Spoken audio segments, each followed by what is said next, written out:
Welcome back to 180 with Tay. So it's really interesting because if you want to learn something new or you want to try something new, there's always a way to just look up a video or read a book or ask somebody. Like there's always a way to learn how to do it, right? But with something like this, that's nearly impossible. Trying to tell somebody how to control their drinking habits or their mental habits or their daily habits, like whatever the habits may be, there's no solid way to teach somebody how to do that because not everybody works the same, right? You just kind of have to know, like inside yourself, that you can do it. Even if you don't know how, you don't know the way to get there, you just have to know you can.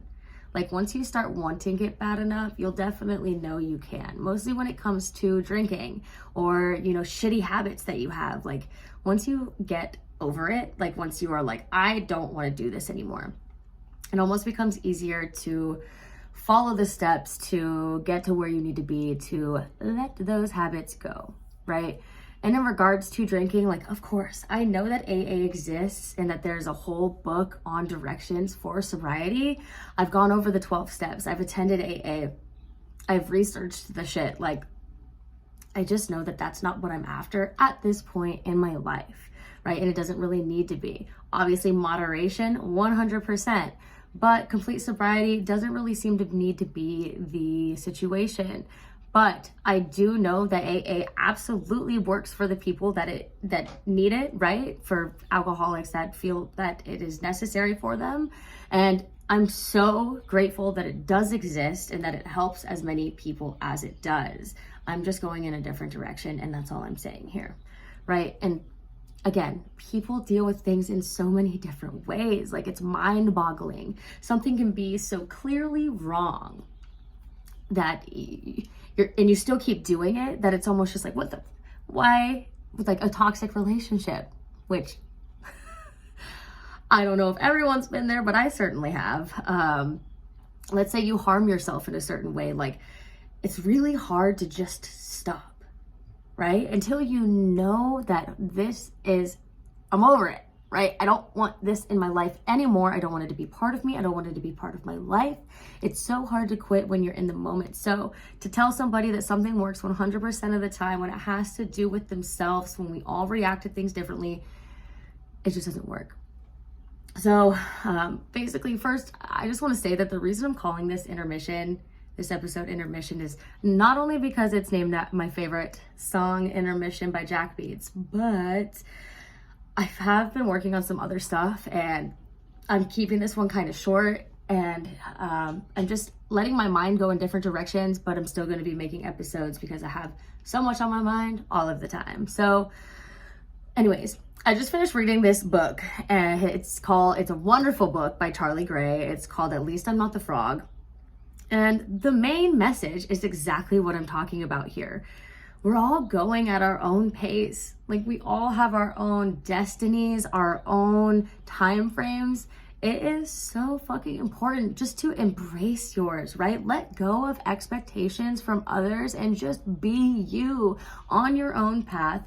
Accept your life for what it is. Know you're where you need to be. Yeah, we've made some crazy mistakes in our lives, seem to have gone astray, but like we always pull it back in, or at least we are able to try to pull it back in. You just have to know you can, right? I have linked Charlie's book in the show notes. Charlie and I have spoke a little bit about him coming on the podcast, so maybe we'll work on that. That'll be really exciting to hear his insight on all the different paths that people take, and we all are destined for greatness if we let ourselves get there, right? So the fact that we all go about things in our own way, sobriety, self-help, spirituality, like we all go about all these things in different ways. And like I've said before, we all react to situations and information differently. So again, everyone's just doing their best. And if you feel like, you're backtracking or whatever, like there's no step-by-step that's gonna work and say 100% of the time you can do this and this is gonna be the outcome, right? Like the cause and effect when it comes to controlling your habits. It's just, do you see my frustration here? Let's move on. So, the first thing I do know is that you can't force change upon somebody, right? We are all humans and we are fickle beings. We just have to want it, right? And second, alcohol in some cases is going to lead to spiraling. Potentially a whole bunch of negative shit could happen when you start drinking, right? So until we learn to control it by working on ourselves and understanding the underlying problems and actually getting a grip and a grasp on your drinking habits, which is what our main focus is here, we have to set boundaries for ourselves. So until we get to the point of we're good to go, like I'm still young, I still have a lot to learn. That's okay, right? I'm setting boundaries for myself. I'm not drinking on the weekdays, or at least whatever. I'm not putting myself on these crazy ass restrictions because I don't go raising hell like when I'm drunk. So, setting boundaries. Set boundaries for yourself. Nobody's going to set boundaries for you. We're adults, right? Like I got my mind right on my own, obviously with the help of my family and friends, but like I got my mind right on my own so that I could focus on bigger and better things. That's exactly what you can do for yourself. Like me letting go of drinking every single night and not caring about my life really at all brought me to this. And the other things that I'm working on right now, like if I could just tell you the woo-saw that I feel for my life's purpose, then I felt drinking all of the time. Like obviously I've said that I still am drinking. I went out this weekend and I had some drinks while I was out. Like even while I was at the event, I had like a water bottle in my hand the whole time. Like I'm just making sure that I'm not making a mess out of myself like I used to. And those boundaries are working out for me. So I don't know, maybe if you feel like you need to set boundaries for yourself, whether it be for alcohol, your daily rituals, whatever the hell it is, like never hurts to try something new. But there is this quote that I really love by Rummy. You were born with wings. Why prefer to crawl? We should not let anyone or anything, alcohol, hold us back. We're meant for greatness. We all have this opportunity to be amazing. Why let something dim our fucking lights to dumb us down? Like, we can drink and have fun if we want, but like, wanting more for yourself is just helps you flourish. I don't know. Maybe I'm just talking out of my butt. I'm not sure, but it's got to be about balance. It's got to be about stability, moderation, all of the things. And like, even just like a balance of staying in and going out, right? Not going out 4 days a week anymore or more. Going out just once, if that, right? It's okay to stay in for a weekend. Like, Jesus Christ, everything else is going to be there. You know what I'm saying? Like, sorry, I don't know if that's whatever. But you catch my drift. Like, shots to water, keeping a balance. Like, take a shot, drink some water, take a shot, drink some water. Maybe not even that fast. I don't know. Just catch my drift, slow down, and be aware, right? Stability would be like the ability to stick to this plan that I'm saying, right? Practice what you preach. Easier said than done. All the cliches that I always talk about, they just come into play so often. Like, if we want control, I think we can have it. And I want to be proof that that is possible, that we can have been blacking out a lot in the past and get control of it and not have these results every time. Okay?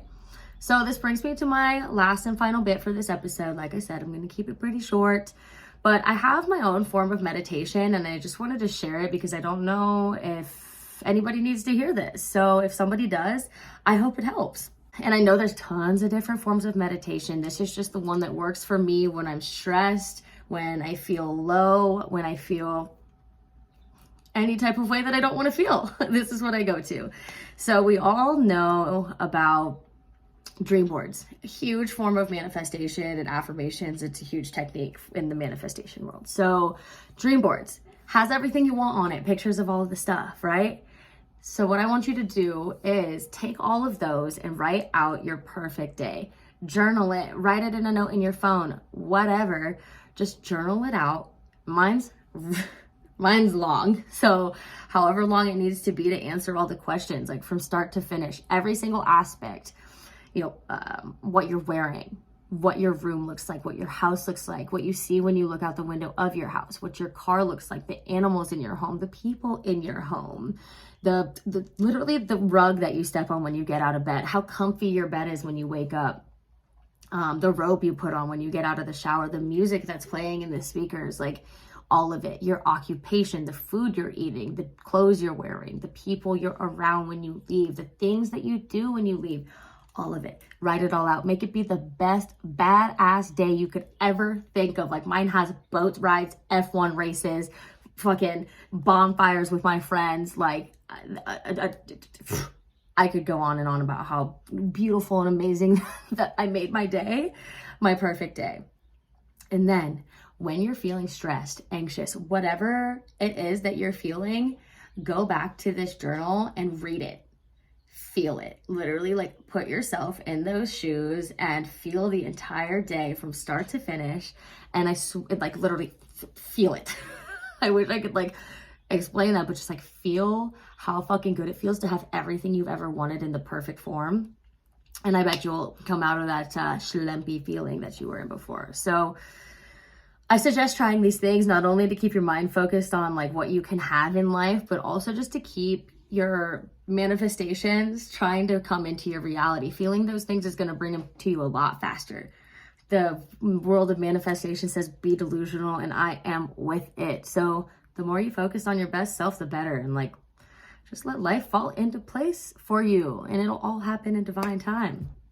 I'm trying to convince myself that I understand that as well. So until next time on 180 with Tay.